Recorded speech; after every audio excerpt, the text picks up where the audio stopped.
Madame, Monsieur, content de vous retrouver, le journal, bienvenue, les titres. L'homme d'affaires André Aped et les chefs de gang Joseph Wilson Lomo-Sanjou, Viti l'homme innocent et Johnson André Iso ont été sanctionnés par le Canada. Le Premier ministre Ariel Henry et le président du Brésil, Luiz Inácio Lula da Silva, se sont entretenus jeudi en marge du sommet mondial sur la finance à Paris. La situation haïtienne était notamment au cœur des échanges entre les deux hommes.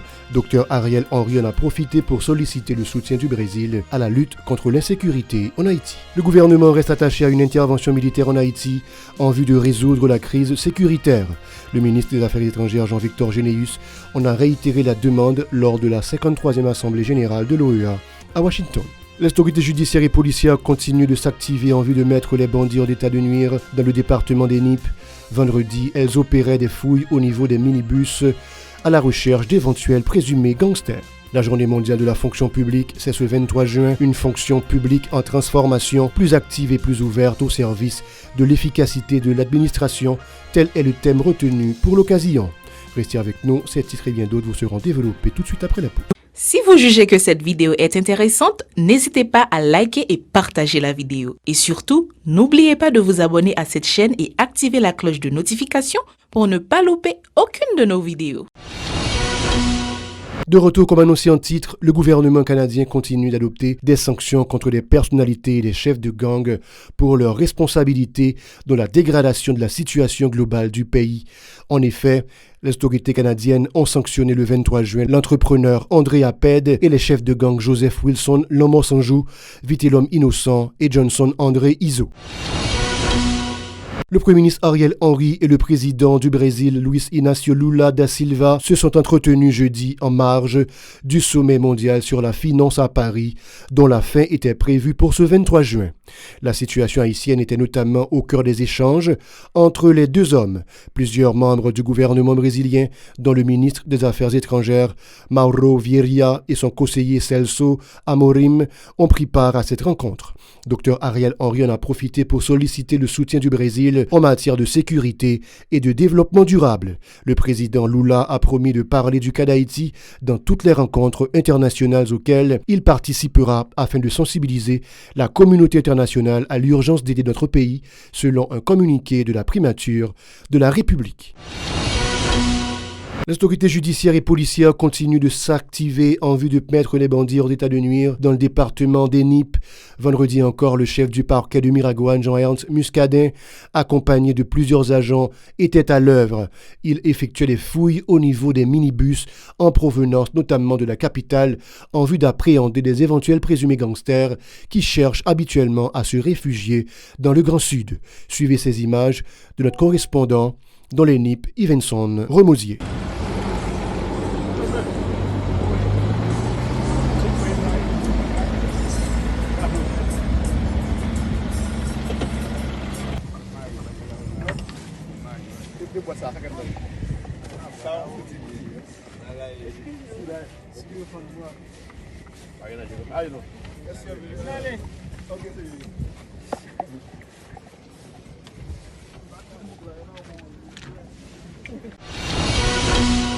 La journée mondiale de la fonction publique, c'est ce 23 juin, une fonction publique en transformation plus active et plus ouverte au service de l'efficacité de l'administration, tel est le thème retenu pour l'occasion.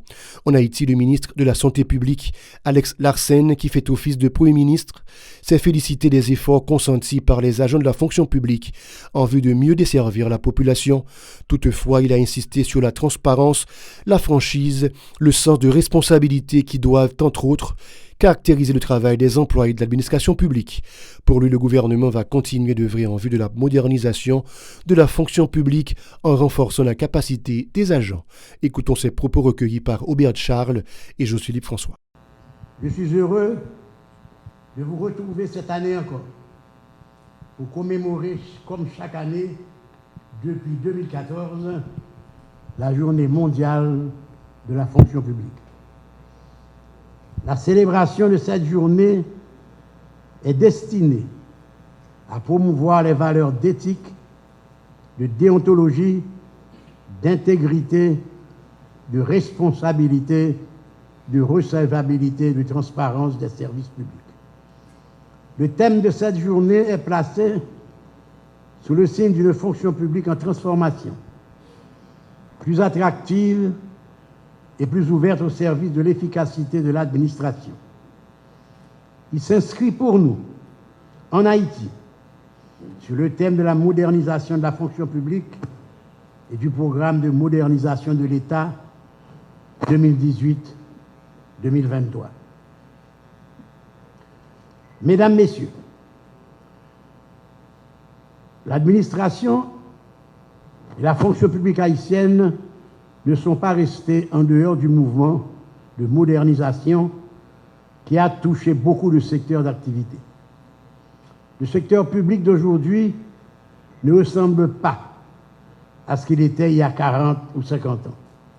La fonction publique n'est pas resté immobile. De son côté, le coordonnateur de l'Office de management et de ressources humaines, OMRH, Jean-Roudy Ali, a mis l'accent sur l'innovation et la lutte contre la corruption dans le cadre de la bonne gouvernance, ce qui permettra, dit-il, une amélioration des conditions de vie de la majorité des citoyens. Il a aussi évoqué le fait de favoriser le développement durable dans l'optique de conserver le peu de ressources humaines dont dispose le pays. Des initiatives sont en cours dans le sens de la promotion de la culture du mérite, de l'éradication de la corruption et de la promotion des valeurs d'éthique et de déontologie dans les services publics. Cette vision de changement est de faire de l'administration publique haïtienne une administration forte et sociale, vecteur du développement. Notre fonction publique a le devoir d'être plus innovante, plus ouverte, plus accessible et de qualité, appuyée sur les nouvelles technologies de l'information et de la communication pour se démarquer de son état peu flatteur actuel, marqué de surcroît par la fuite inquiétante des cerveaux vers d'autres cieux. Dans cette perspective, l'Office de management et des ressources humaines, dans son rôle stratégique de pilotage de la réforme de l'État, a déjà réalisé un ensemble d'activités novatrices qui s'inscrit dans la modernisation de l'État-service pour faire évacuer l'État jouisseur. Il importe de citer, entre autres, la mise en place du dispositif de suivi de la mise en œuvre du PAME 2023 par l'implémentation du logiciel Piteos avec le soutien de l'Union européenne. Le ministère de la Santé publique et de la Population, MSPP, le Programme national de lutte contre les IST, VIH, SIDA et l'Unité de coordination des maladies infectieuses et transmissibles, UCMIT, ont organisé vendredi à Pétionville une rencontre multisectorielle dans le cadre du Partenariat mondial d'action vers l'élimination de toutes les formes de stigmatisation liées au VIH-SIDA. Cette activité a permis aux participants de jeter les bases de réflexion et d'établir les mécanismes de planification et de coordination des démarches à entreprendre en ce sens en Haïti. Cette lutte doit être menée au niveau des différents secteurs de la vie nationale, tels que la santé, l'éducation et la justice.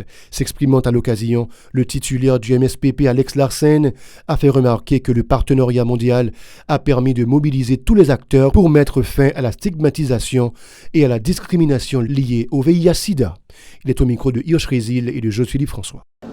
Les études qui, sur la stigmatisation, dressent à ce sujet un constat accablant et montrent aussi que les préjugés ont un impact majeur sur la vie des concernés.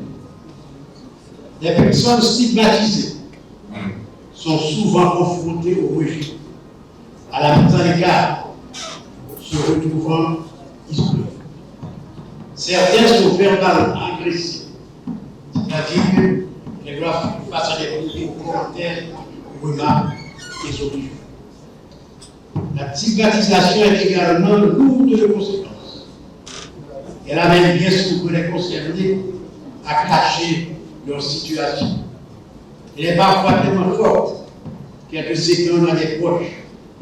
Et nous continuons à faire ce constat avec les PVVIH et leurs familles, qui parfois préfèrent parcourir des kilomètres bien loin de leur domicile pour se rendre à une institution sanitaire.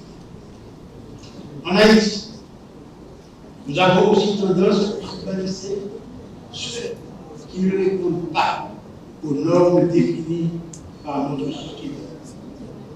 Pour mieux cerner le problème, le programme national a réalisé des études afin de renforcer les actions face à certains groupes.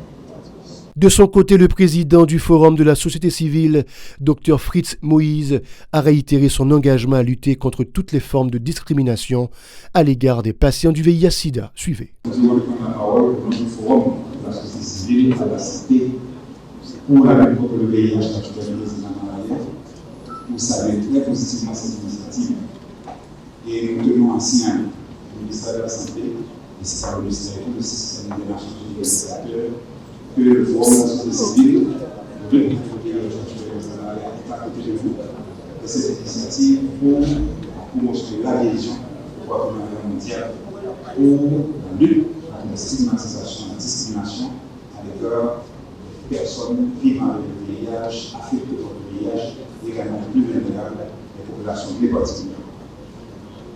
Je dois vous dire que le Forum de la société civile est constitué de plusieurs secteurs, dont particulièrement les personnes vivant avec le VIH, à travers la Fédération des personnes vivant avec le VIH, la FEDA, il y a aussi le comité de plaidoyer des populations clés, la Fédération des familles affectées et vulnérables au VIH, les jeunes, collèges, etc., les confessions religieuses. Toutes ces structures formant le forum sont à la disposition du ministère, comme toujours, côté du ministère, du système des Nations Unies, du gouvernement et des plateformes, des autres partenaires, pour mener cette lutte contre la stigmatisation et la discrimination. Le ministère de la Santé, très probablement notre gouvernement, va le signaler. La discrimination et la stigmatisation représentent des handicaps majeurs dans la lutte contre le VIH. Pour sa part, Christian Moala, l'un des initiateurs de cette activité, en a profité pour saluer les avancées considérables réalisées par Haïti depuis une trentaine d'années pour parvenir à l'éradication du VIH-Sida. On l'écoute toujours au micro de Hirsch Résil et de Jean-Philippe François. Monsieur le commissaire intérieur, et au cadre du gouvernement, monsieur l'ambassadeur, chers collègues du système des Nations Unies, cher Bruno, cher Paolo, merci de cet engagement. Madame la coordinatrice présidente, je vais commencer par là. Monsieur le président du forum, et puis cher distingués invités au cadre du ministère dans vos grades et clarifiés. Je voudrais juste, pour mon intervention, juste rappeler pourquoi le partenariat global. En fait, il y a trois mots-clés. Il y a la stigmatisation, la discrimination et la criminalisation, qui ont fait que pendant les 40 années de lutte contre le VIH, on a fait des progrès. Il y a des traitements, il y a des moyens de prévention, mais on n'arrive pas à atteindre le dernier mal à cause justement des problèmes de stigmatisation, de discrimination. Si vous voyez au niveau mondial, il y a des groupes qui sont particulièrement cités, c'est les LGBTQI, les populations clés, qui sont par exemple autour de 38% des personnes des hommes qui ont des rapports sexuels avec des hommes, ou encore ce qu'on appelle les MSL, qui à peu près 32% n'ont pas accès à la connaissance de leur statut. Nous retournons à Miragouane où s'est déroulée vendredi la 4e édition de l'activité culturelle baptisée Miragouane n'a pédalé. Les résidents de tous âges se sont félicités de cette initiative visant à mettre en valeur la course à bicyclette. Écoutons-les s'exprimer au micro de Diverson Remosier. C'est pas pour la première fois, c'est la 4e fois là. Je ne suis pas satisfait net cause grand pile monde qui a besoin là que yo pas là, comme situation pays qui fait pas là. Même Jean Conjonction et Jean Conjonctif avec l'initiative qui fait ça quand même. Et me féliciter, c'est à féliciter lui. Je suis là parce que Bécan m'a monté lui-même. L'aime suspendre pédaler, m'a pris clocher et puis m'a bay gaz. Et n'a pas évité tout le monde dans le pays à venir pédaler parce que ici nous avons jeune Nesmiscadin, Papa Chay qui a bonne sécurité. Tout le monde doit m'appeler porte ouverte, Jean Nouvelé et puis n'a dit pas mettre de commissaire pour nous s'il vous plaît. Bon, année ça nous activité à prendre plus simple mais nous initiative, je me félicite l'initiateur. Bon, parce que c'est un moyen tout pour montrer que malgré tout, nous pouvons mettre tête ensemble, nous pouvons vivre ensemble, il y a un pile de bagaille que nous pouvons porter.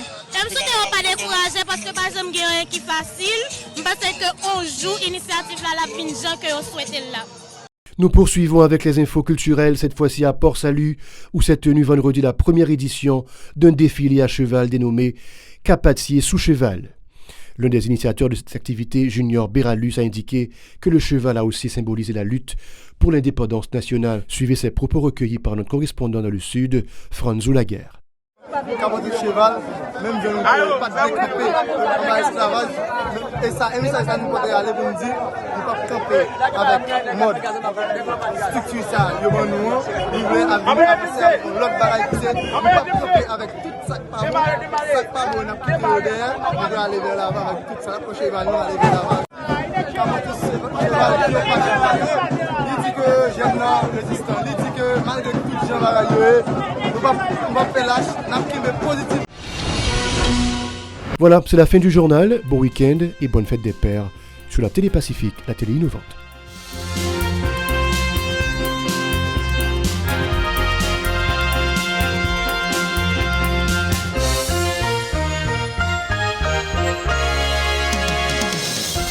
Si vous jugez que cette vidéo est intéressante, n'hésitez pas à liker et partager la vidéo. Et surtout, n'oubliez pas de vous abonner à cette chaîne et activer la cloche de notification pour ne pas louper aucune de nos vidéos.